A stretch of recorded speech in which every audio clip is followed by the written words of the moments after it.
आइए आज हम लोग ऊष्मागतिकी में आगे स्टडी करेंगे। तो आज हम लोग पढ़ेंगे तनुकरण की एंथैल्पी। इसको अंग्रेजी में बोलेंगे एंथैल्पी ऑफ डाइल्यूशन। तो जैसा कि नाम से पता है कि तनुकरण यानी डाइल्यूशन का मतलब होता है कि कोई अगर विलयन है तो विलयन में विलेय और विलायक दो चीजें पाई जाती हैं, यानी सॉल्यूट और सॉल्वेंट। तो सॉल्वेंट की मात्रा को बढ़ा देना तनुकरण यानी डाइल्यूशन है, या सॉल्यूट की मात्रा को कम कर देना। तो इसको देखते हैं। तो कह रहा है यह ज्ञात है कि विलयन एंथैल्पी स्थिर ताप व दाब पर विलेय की किसी विशिष्ट मात्रा को विलायक की किसी विशिष्ट मात्रा में घोलने से होने वाला एंथैल्पी परिवर्तन।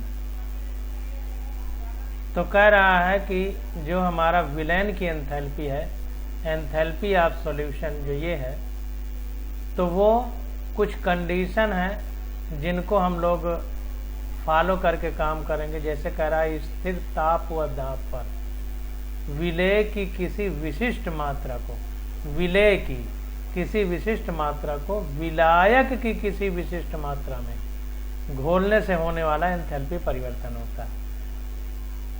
तो ताप स्थिर है और दाब स्थिर है। तो इस स्थिति में एक सॉल्यूट का कोई स्पेसिफिक अमाउंट लिया जाए और सॉल्यूशन के किसी स्पेसिफिक अमाउंट में अगर उसको घोला जाए तो जो एंथैल्पी में चेंज होता है उसी को विलयन की एंथैल्पी यानी एंथैल्पी ऑफ सॉल्यूशन कहते हैं।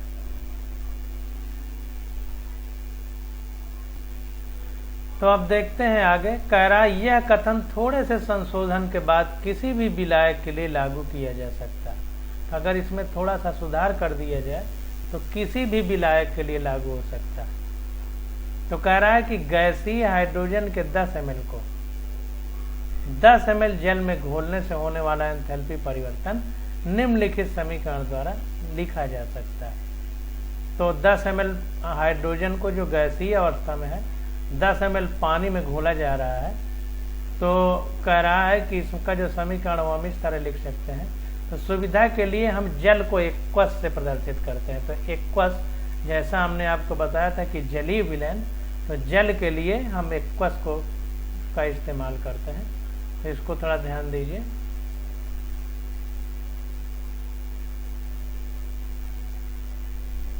तो यहाँ पर देखिए HCl गैस है और ये देखिए थोड़ा सा फॉल्ट लग रहा है।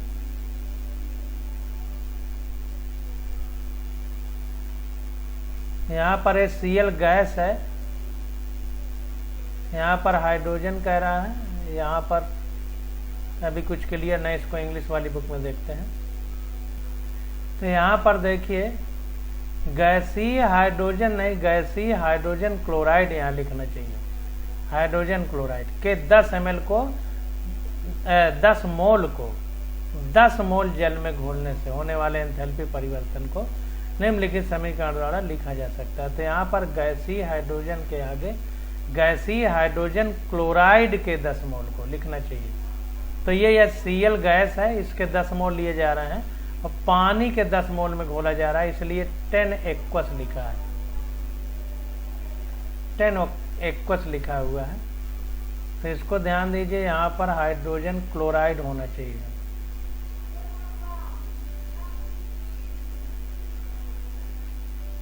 यहाँ पर हाइड्रोजन क्लोराइड हो जाएगा और 10 ml 10 मोल जल में घोला जा रहा है। तो यहाँ पर एक्वस जल के लिए कह रहा है, सुविधा के लिए जल को हम एक्वस लिखेंगे। तो 10 एक्वस लिख दिया।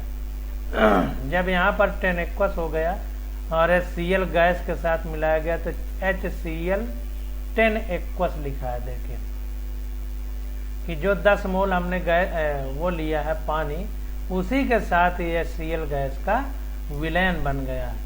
और कितनी ऊष्मा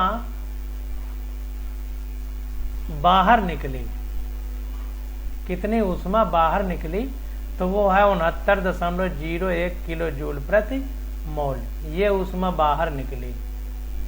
और कैसे हमने एक ही बार में कह दिया कि ये ऊष्मा बाहर निकली है, तो हमने इस हिसाब से कहा कि बाहर निकली है क्योंकि ये देखिए डेल्टा एच निगेटिव है। डेल्टा एच निगेटिव है, इसका मतलब है कि निकाय की ऊष्मा में कमी हुई है।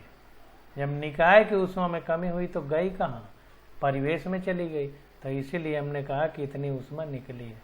आइए हम निम्नलिखित एंथैल्पी परिवर्तन के समूह की ओर ध्यान दें। अब समूह में एंथैल्पी परिवर्तन की बात करते हैं। तो यहाँ पर देखिए 1 2 3 S1 S2 S3 करके जो है रिएक्शन को लिखा है। तो कह रहा है HCl गैस की अवस्था में है, प्लस 25 एक्वस यानी 25 मोल हमारे क्या है, पानी है। तो HCl इंटू 25 एक्वस लिखा है। इसमें कितनी ऊष्मा निकली, -72.03 किलो जूल प्रति मोल। या यूं कह सकते हैं कि एंथैल्पी में परिवर्तन कितना हुआ, -72.03 किलो जूल प्रति मोल। इसी प्रकार HCl एक्वस में 40 एक्वस HCl गैस में 40 मोल पानी की रिएक्शन कराई गई। तो HCl इंटू 40 एक्वस बना, डेल्टा एच कितना है, -72.79 किलो जूल प्रति मोल। HCl गैस में इनफाइनाइट एक्वस, HCl गैस में अनंत पानी मिला दिया है, तो क्या हुआ, HCl डॉट इनफाइनाइट एक्वस बना। एंथैल्पी चेंज कितना हुआ, -74.84 किलो जूल प्रति मोल। तो इस प्रकार से जो है रिएक्शन देखिए होती है, और एंथैल्पी चेंज की बात हम लोग देख चुके। अब कह रहा है कि डेल्टा एच के मान यह प्रदर्शित करते हैं कि विलयन एंथैल्पी की सामान्य निर्भरता विलयन की मात्रा होती है। ध्यान से पढ़िए, डेल्टा एच के मान यह प्रदर्शित करते हैं कि विलयन एंथैल्पी की सामान्य निर्भरता विलयन की मात्रा होती है। तो जाहिर सी बात देखिए, जो विलयन बन रहा है यहाँ 25 एक्वस है, यहाँ 10 एक्वस है, यहाँ 40 एक्वस है, यहाँ इनफाइनाइट एक्वस है, सब में देखिए डेल्टा एच की वैल्यू चेंज होती जा रही है। तो वही कह रहा है कि डेल्टा एच के मान यह प्रदर्शित करते हैं कि विलयन एंथैल्पी की सामान्य निर्भरता विलयन की मात्रा होती है। जैसे जैसे विलयन की मात्रा अधिक मात्रा इस्तेमाल की जाती है, विलयन एंथैल्पी सीमांत मान तक पहुंच जाती है, यानी अनंत मात्रा तक तनकरण वाला मान। तो सीमांत मान का मतलब अनंत तनता पर जो मान होगा।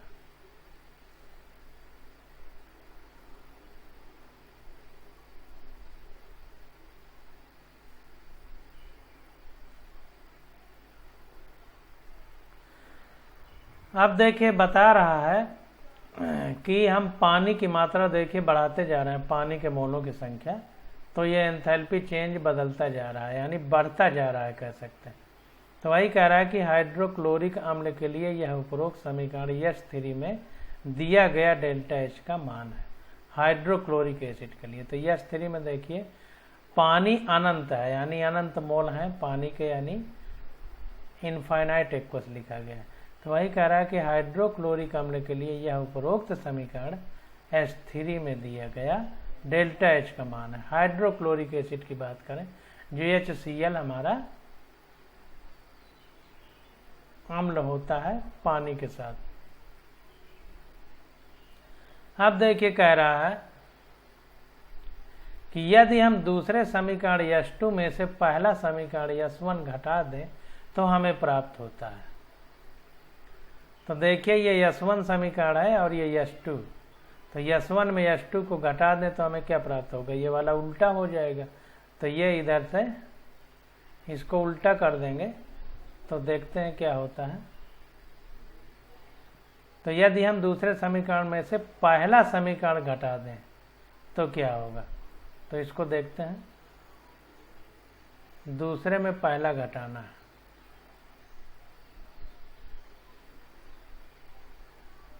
तो अगर हम दूसरे में से पहला घटाएंगे तो पहले वाले को घटाना है तो माइनस का चिन्ह लग जाएगा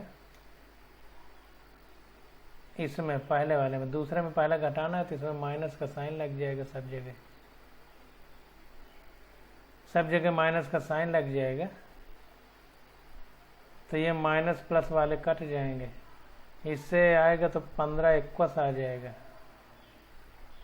और इधर जो है HCl 15 21 हो जाएगा, और ये मान भी घट जाएंगे, ये घटेगा, ये वाले में माइनस साइन लगेगा तो ये प्लस हो जाएगा। तो जब ये प्लस हो जाएगा तो ये घट करके माइनस में कुछ आएगा, 72/0 है तो 0.3 घटेगा तो 76 हो जाएगा किलो जूल प्रति मोल। तो इसको देखते हैं क्या आ रहा है, इतना आएगा।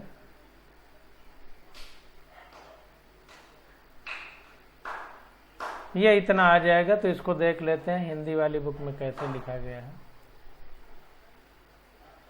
तो यहाँ पर देखिए वही -0.76 किलो जूल प्रति मोल आ गया है।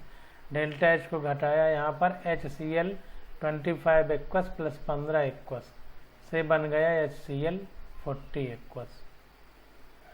तो ये घटाने पे डेल्टा H आ गया -0.76 किलो जूल प्रति मोल। यहाँ पर देखिए 40 में से 25 घटेगा, ये तो उसी हिसाब से आ गया है। तो HCl 25 एक्वस आ गया, 40 में से 40 में से 25 घटेगा तो ये 15 आ गया है।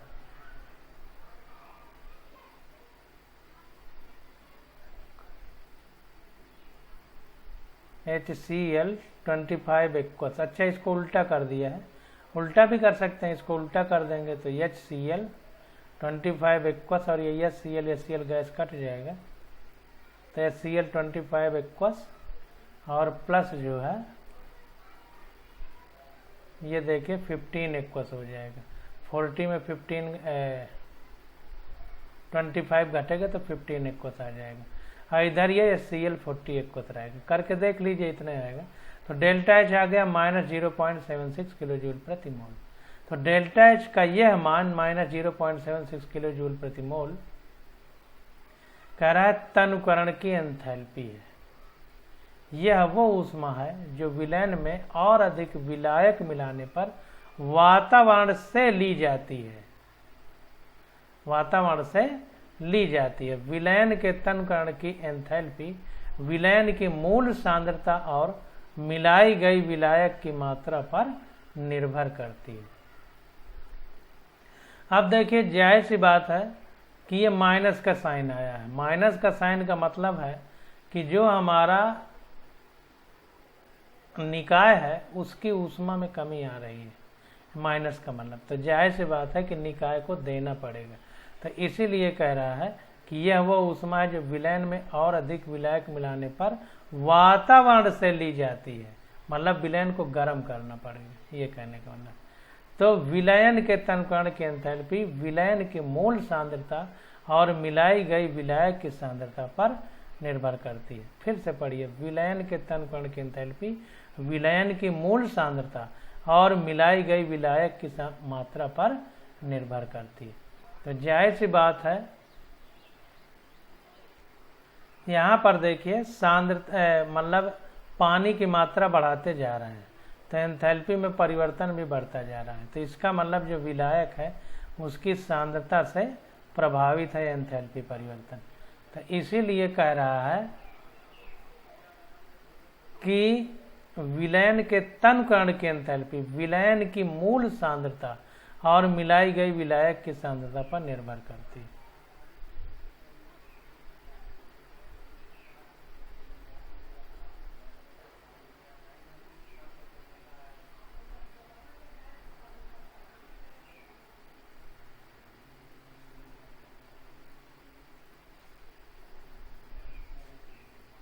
ये सब अंडरलाइन कर लीजिए। अब देखिए आगे हमारा आ जाता है स्वतः प्रवर्तिता।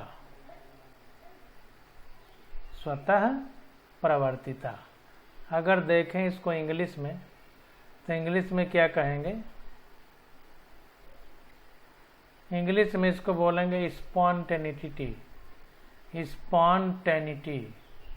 स्पॉन्टेनियस जो होती है वो प्रक्रियाएं स्वतः होती हैं। तो स्पॉन्टेनिटी को जो है हिंदी में बोलते हैं स्वतः प्रवर्तिता, मतलब स्वतः ही प्रवर्तित हो जाए। तो इसको देखते हैं स्पॉन्टेनिटी को। तो ऊष्मा गतिकी का प्रथम नियम हमें किसी निकाय द्वारा अवशोषित ऊष्मा एवं उस पर अथवा उसके द्वारा किए गए कार्य में संबंध बताता है। तो ऊष्मा गतिकी का प्रथम नियम क्या था? Delta U equal to Q plus W. तो क्यू हमारी क्या थी? ऊष्मा थी। डब्ल्यू किया गया कार्य था और डेल्टा यू हमारी आंतरिक ऊर्जा थी। तो वही कह रहा है कि ऊष्मा गतिकी का प्रथम नियम हमें किसी निकाय द्वारा अवशोषित ऊष्मा एवं उस पर अथवा उसके द्वारा किए गए कार्य में संबंध को बताता है। Delta U equal to Q plus W होता है। तो कह रहा है यह ऊष्मा के प्रवाह की दिशा पर कोई प्रतिबंध नहीं लगाता है, बल्कि ऊष्मा का प्रवाह उच्च ताप से निम्न ताप की ओर एक दिशीय होता है। जाहिर सी बात है कि हमने आपको साधारण भाषा में बताया है कि जो जिधर ज्यादा होगा तो उधर से कम की ओर जाएगा। मोनों की संख्या ज्यादा हो सकती है, सांद्रता ज्यादा हो सकती है, ताप ज्यादा हो सकता है, ऊर्जा ज्यादा हो सकती है, वोल्टेज ज्यादा हो सकता है। ज्यादा जरूर होगा तो ज्यादा से कम की ओर ही जाएगा। तो वही कह रहा है कि ऊष्मा का प्रवाह उच्च ताप से निम्न ताप की ओर एक दिशीय होता है। वास्तव में प्राकृतिक रूप से होने वाले सभी रासायनिक या भौतिक प्रक्रम एक ही दिशा की ओर जिसमें साम्य स्थापित हो स्वतः प्रवर्तित होते हैं। तो जाहिर सी बात है कि जो चीज ज्यादा है जिधर, तो उधर से कम की ओर जा रही है। और कम की ओर कब तक जाएगी? जब तक दोनों ओर बराबर ना हो जाए। तो दोनों ओर बराबर हो जाना ही साम्य स्थापित हो जाना है। दोनों ओर बराबर हो जाए उसी को साम्य कहते हैं। और ये गति की स्थिति में रहता है, साम्य गति की स्थिति में रहता है, मतलब उसका उल्टा हो जाएगा तो उल्टा चलने लगेगा। उदाहरण के लिए कह रहा है कि एक गैस का उपलब्ध स्थान को भरने के लिए प्रसरण, कार्बन का ऑक्सीजन में जलकर कार्बन डाइऑक्साइड का बनना आदि स्वतः प्रवर्तित होते हैं। तो कह रहा है कि एक गैस का उपलब्ध स्थान को भरने के लिए प्रसरण, तो कोई गैस है, कोई खाली स्थान है, तो जिधर गैस है इसका मतलब उधर ज्यादा है, खाली वाले में नहीं है या कम है तो कम वाले की तरफ जाएगा। इसी प्रकार कह रहा है कि कार्बन का ऑक्सीजन में जलकर कार्बन डाइऑक्साइड बनना, ये सब स्वतः प्रक्रम है। तो इनको ध्यान दीजिए।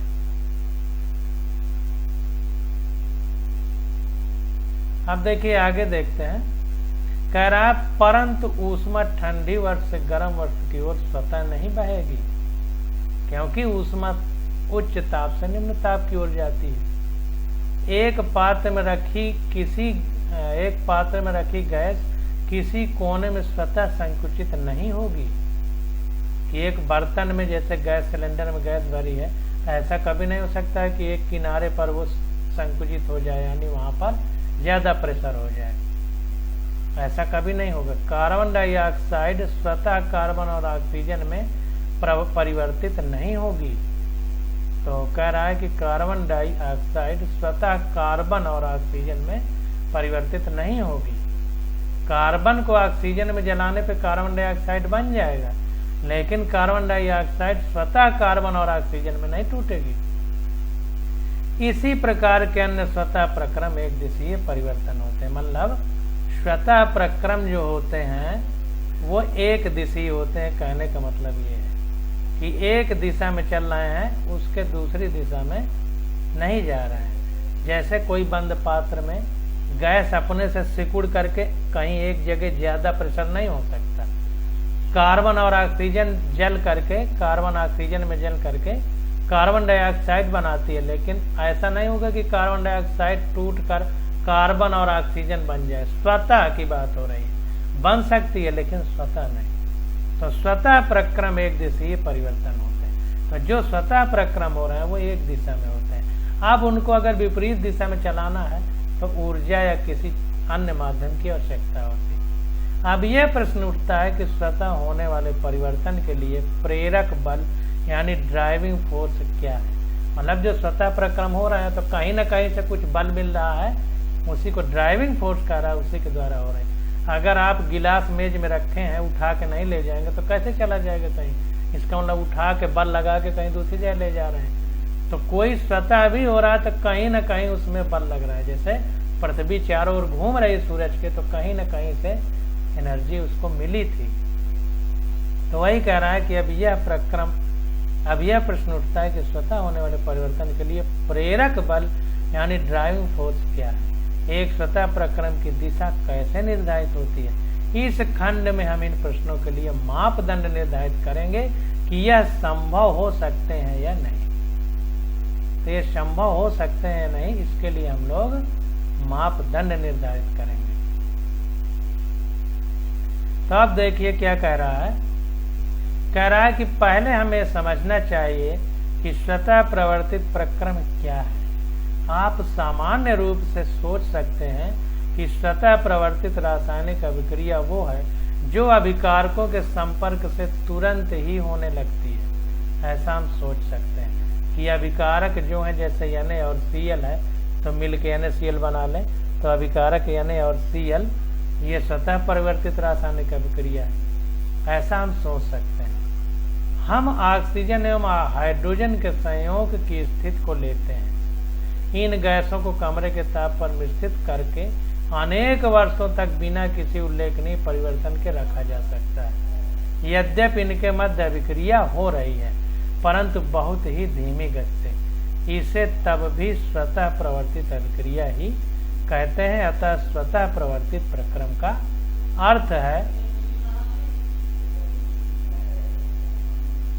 कि किसी बाह्य साधन की बिना सहायता के किसी प्रक्रम के होने की प्रवृत्ति होना। तो बिना किसी बाह्य साधन के अगर कोई चीज अपने से हो रही है तो उसी को स्वतः प्रवर्तित मानेंगे, स्वतः प्रवर्तित मानेंगे। जैसे ऑक्सीजन और हाइड्रोजन को बहुत समय तक सालों साल रख दिया जाए तो धीरे धीरे उसमें स्वतः प्रवर्तन की क्रियाएं होती हैं। तो स्वतः होने वाली प्रक्रियाएं कभी कभी इतना धीमी होती हैं कि कह रहा है कि यद्यपि इससे अभिक्रिया या प्रक्रम के होने की दर का पता नहीं चलता। तो स्वतः प्रवर्तिता प्रक्रमों के दूसरे पहलू में हम देखते हैं कि ये स्वतः अपनी दिशा से उत्क्रमित नहीं हो सकते। ये ध्यान देना है कि स्वतः जो प्रक्रम होते हैं ये अपने से जो है अपनी दिशा को उत्क्रमित नहीं कर सकते। यानी जैसे कार्बन और हाइड्रोजन मिलकर कार्बन डाइऑक्साइड बन रहे हैं, तो इसका उल्टा नहीं होगा कि CO2 से H2O और कार्बन बन जाए। स्वतः प्रवर्तित प्रक्रम एक अनुत्क्रमणीय प्रक्रम होता है। यह किसी बाह्य साधन यानी एजेंसी के द्वारा ही उत्क्रमित किया जा सकता है। तो इसको ध्यान दीजिए। पूरा पढ़ने के बाद यह निचोड़ के निकल के आया कि पूरा चाहे अंडरलाइन न करिए, लेकिन इतनी बात से पता चल रहा है कि जो स्वतः होने वाले प्रक्रम है ये उल्टी दिशा में ऐसे नहीं होंगे जब तक कि कोई बाहरी साधन उसको क्रिया को उलट न दे। जैसे जड़त्व का नियम था, न्यूटन की गति का प्रथम नियम, कि कोई वस्तु स्थिर है तो वो स्थिर ही रहेगी, गतिमान है तो गतिमान ही रहेगी जब तक कि कोई बाह्य बल उसकी स्थिति में परिवर्तन न कर दे। तो स्वतः प्रवर्तिता में क्या होगा कि कोई क्रिया जिस दिशा में जा रही है उसी दिशा में जाएगी, उल्टी दिशा में नहीं जा सकती जब तक कि कोई बाहरी साधन, बाह्य साधन यानी कोई एजेंसी उसके क्रिया को उत्क्रमित ना कर दे, यानी उल्टे दिशा में ना संचालित कर दे। तो इसको ध्यान देना। अब देखिए इसी में का पॉइंट आ जाता है कि क्या एंथैल्पी का कम होना स्वतः प्रवर्तिता की कसौटी है। अब यहाँ पर देखिए जो रिएक्शन हो रही है तो एंथैल्पी चेंज ज्यादा हो रहा है, लेकिन चूंकि निगेटिव है तो निगेटिव में तो कम ही हो रहा है, तो हम कम भी कह सकते हैं। तो वही कह रहा है कि क्या एंथैल्पी का कम होना स्वतः प्रवर्तिता की कसौटी है।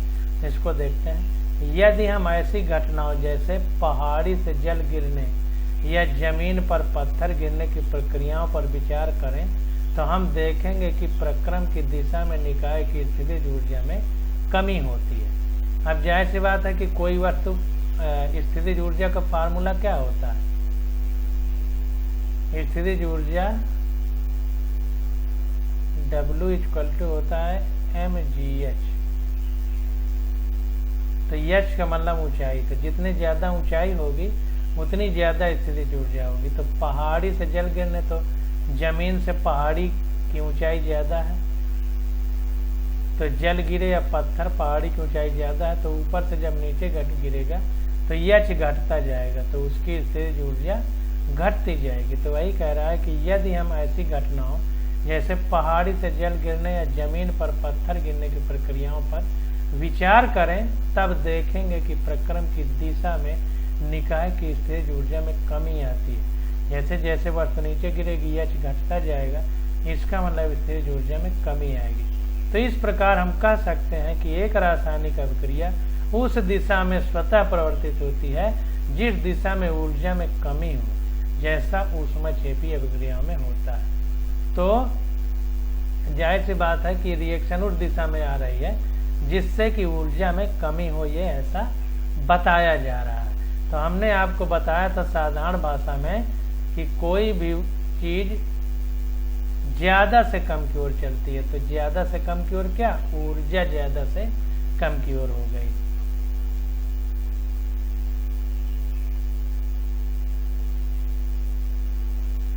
जैसा ऊष्माक्षेपी अभिक्रियाओं में होता है। ऊष्माक्षेपी का मतलब जिनमें ऊष्मा निकलती है बाहर। तो जाहिर सी बात है कि यहाँ पर देखिए सब निगेटिव है, इसका मतलब निकाय की ऊष्मा में कमी हो रही है, इसका मतलब ऊष्मा बाहर निकल रही है निकाय से, परिवेश की तरफ जा रही है। इसका मतलब ये सब क्रियाएं ऊष्माक्षेपी यानी एक्सोथर्मिक है, जिनमें ऊष्मा बाहर निकलती है। तो देखिए उदाहरण दे रहा है कि half N2 gas plus half H2 gas से 2NH3 गैस बन जाती है। डेल्टा RH0 बराबर कितना है, -46.1 किलो जूल प्रति मोल। यह मानक अभिक्रिया ऊष्मा, मानक अभिक्रिया ऊष्मा में परिवर्तन कितना है, -46.1 किलो जूल प्रति मोल, या अभिक्रिया ऊष्मा भी साधारणतः कह सकते हैं, मानक अभिक्रिया ऊष्मा। ये भी देखिए half H2 gas plus half Cl2 gas HCl gas बन गई, 1 मोल है, तो इसलिए 0 लगाया है, यानी मानक है, 1 मोल है। तो HCl गैस बनी 1 मोल, तो ये हो गया मानक अभिक्रिया उसमें -92.32 किलो जूल प्रति मोल हो गया। यहाँ पर H2 गैस है और हाफ O2 गैस है, CH2O लिक्विड बना। डेल्टा RH0 कितना है, -285.8 किलो जूल प्रति मोल। 0 लगा हो तो स्टैंडर्ड होता है, यानी मानक होता है, तो मानक अभिक्रिया ऊष्मा।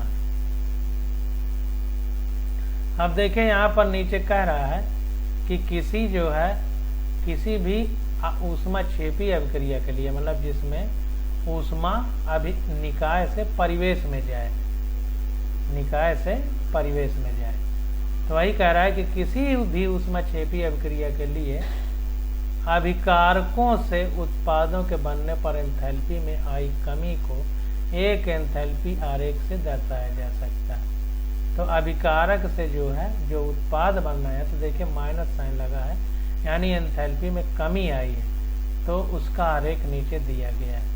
तो ये आरेख क्या है, देखिए इधर जो है अभिकारक और ये उत्पाद है, तो अभिक्रिया निर्देशांक है, अभिकारक और उत्पाद के अभिक्रिया निर्देशांक है। ये उत्पादों की कुल एंथैल्पी है, या अभिकारकों की कुल एंथैल्पी।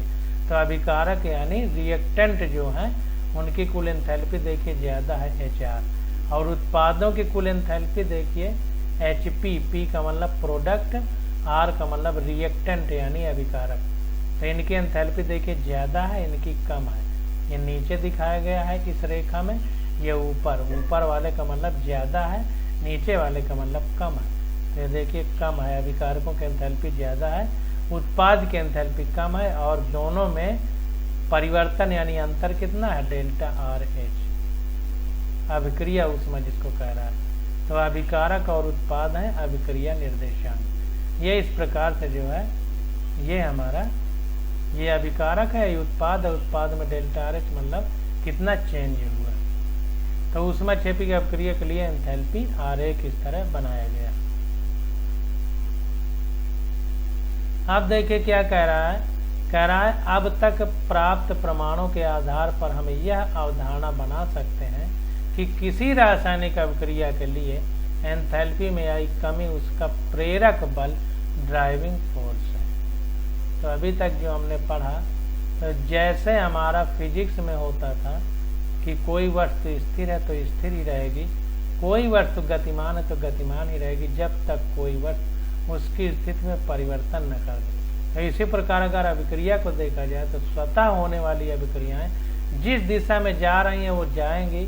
अगर उसका उल्टा करना है तो एक ड्राइविंग फोर्स यानी प्रेरक बल लगाना पड़ेगा, तभी उल्टी दिशा में जा सकते हैं। तो कह रहा है अब हम निम्नलिखित अभिक्रियाओं पर विचार करते हैं। अब ये निम्नलिखित अभिक्रियाएं, इन पर विचार करते हैं। डेल्टा आर एच देखिए, एक अभिक्रिया ये है हाफ N2 प्लस O2 से NO2 बन रहा है। अभिक्रिया की ऊष्मा कितनी है? प्लस 32.2 किलो जूल प्रति मोल। ग्रेफाइट में 2 सल्फर के हैं, लिक्विड सल्फर है, उसके 2 मोल हैं, से अभिक्रिया होती है तो CH2 बन जाता है लिक्विड यानी द्रव अवस्था में। अभिक्रिया की मानक ऊष्मा कितनी है? 0 लगा है देखिए, प्लस 128.5 किलो जूल प्रति मोल है। तो ये अभिक्रियाएं स्वतः प्रवर्तित प्रक्रम एवं ऊष्मा शोषी हैं।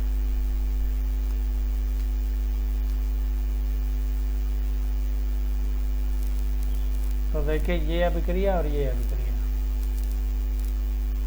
ये स्वतः होती है और ऊष्मा शोषी है। देखिए डेल्टा H की वैल्यू जो है धनात्मक है, इसका नाम निकाय की ऊष्मा बढ़ रही है, यानी वातावरण से निकाय में ऊष्मा आ रही है, मतलब सोख रही है। एंथैल्पी में वृद्धि को एक एंथैल्पी आरेख द्वारा दर्शाया गया है, चित्र 6.10 का ख। तो इसको देखते हैं कि जो स्वतः प्रवर्तित प्रक्रम है उसमें ऊष्मा शोषी जो अभिक्रिया है वो ऊष्मा क्षेपी के लिए था या ऊष्मा शोषी के लिए? तो जाहिर सी बात है कि ऊष्मा शोषी है, तो यहाँ पर उल्टा हो जाएगा बिल्कुल। उसमें क्या था, यहाँ पर देखिए अभिकारकों की कुल एंथैल्पी ज्यादा है, उत्पादों की कुल एंथैल्पी कम है HR, क्योंकि इधर H दिखाया गया यानी एंथैल्पी में परिवर्तन। तो अभिकारकों की ज्यादा है, उत्पाद की कम है। यहाँ पर देखिए अभिकारक और आगे उत्पाद दिया गया है, और ये देखिए चेंज क्या है, डेल्टा RH यानी अभिक्रिया में परिवेश से कुल अवशोषित ऊष्मा। अभिक्रिया में परिवेश से कुल अवशोषित ऊष्मा ये होगी कुल अवशोषित ऊष्मा। तो जो परिवर्तन है चाहे अवशोषण के रूप में हो चाहे उत्सर्जन के रूप में, तो उसको इस प्रकार से दर्शाया जा रहा है। तो अभिकारक की कुल ऊष्मा है और ये उत्पादों की कुल ऊष्मा है। अभिकारक की ज़्यादा है, उत्पाद की कम दिखाई गई है। ये पूरा अंतर दिखाया गया है अभिक्रिया में परिवेश से कुल अवशोषित ऊष्मा। ये अब यहाँ पर देखिए एक्जियोथर्मिक रिएक्शन यानी जिसमें माइनस साइन लगा रहता था, तो देखिए रिएक्टेंट यानी अभिकारक ऊपर लिखे गए हैं, उत्पाद नीचे लिखे गए हैं। और इसमें देखिए प्रोडक्ट ऊपर लिखे गए हैं, रिएक्टेंट नीचे। यही देखिए हमको कंफ्यूजन मतलब बुक में गड़बड़ी पकड़ में आ रही थी। तो अभिकारकों की कुल एंथैल्पी, उत्पादों की कुल एंथैल्पी, और यहाँ पर देखिए रिएक्टेंट लिखा है यानी अभिकारक, R का मतलब रिएक्टेंट, P का मतलब प्रोडक्ट यानी उत्पाद। यही हमें लग रहा था कि उल्टा क्यों लिखा गया, तो यहाँ पर उत्पाद होगा। यह हिंदी वाले बुक में देखिए गड़बड़ी बहुत ज़्यादा है, इसको समझिए। यहाँ पर देखिए अंग्रेजी वाली में सही लिखा है, total enthalpy of product HP, total enthalpy of reactant HR। तो इसको ध्यान दीजिए कि HR नीचे HP ऊपर, ये तो सही लिखा है हिंदी वाली बुक में, ये गलत कर दिया है, उत्पाद की जगह अभिकारक लिख दिया है। इसको काट के सही करिए।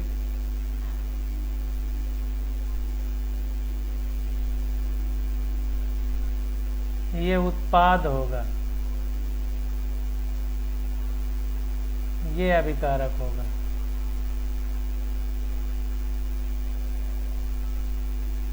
अब सही है, यही हमको गड़बड़ी लग रही थी, तो इसको सही कर लीजिए। ऊपर उत्पाद होगा, नीचे अभिकारक होगा, तब अब ये ऊष्मा शोषी अभिक्रिया होगी, क्योंकि उत्पाद की ज्यादा होगी ना एंथैल्पी। तो इसका मतलब उत्पाद जो बन रहा है उसकी एंथैल्पी बढ़ रही है यानी ऊष्मा सोख रही है। यहाँ अभिकारक लिखा था तो गलत समझ में आ रहा था, तो ये आप लोग सही कर लीजिए। अब देखिए आगे देखते हैं। अब कह रहा है कि इन उदाहरणों से यह स्पष्ट होता है कि एंथैल्पी में कमी स्वतः प्रवर्तिता के लिए एक प्रतिसहायक कारक है, परंतु यह सभी प्रक्रमों के लिए सत्य नहीं है। तो एंथैल्पी में कमी स्वतः प्रवर्तिता के लिए प्रतिसहायक कारक है, परंतु यह सभी प्रक्रमों के लिए सत्य नहीं है। तो एंथैल्पी में कमी हो तो स्वतः प्रवर्तिता वाली स्थिति बने, ये सब जगह सही नहीं है। तो जो अभी हमने ऊपर पढ़ा वो उसी को आधार पर हम लोग ये मानेंगे स्वतः प्रवर्तिता की बात। तो एंट्रापी एवं स्वतः प्रवर्तिता, अब खंड खा आ जाता है कि एंट्रापी एवं स्वतः प्रवर्तिता, एंट्रापी एंड स्पॉन्टेनिटी। अब इस लेक्चर को इसको हम लोग अगले लेक्चर में पढ़ेंगे। आज बस यहीं तक, क्योंकि ये काफ़ी आगे बढ़ा है, इस टाइम ज़्यादा लगेगा।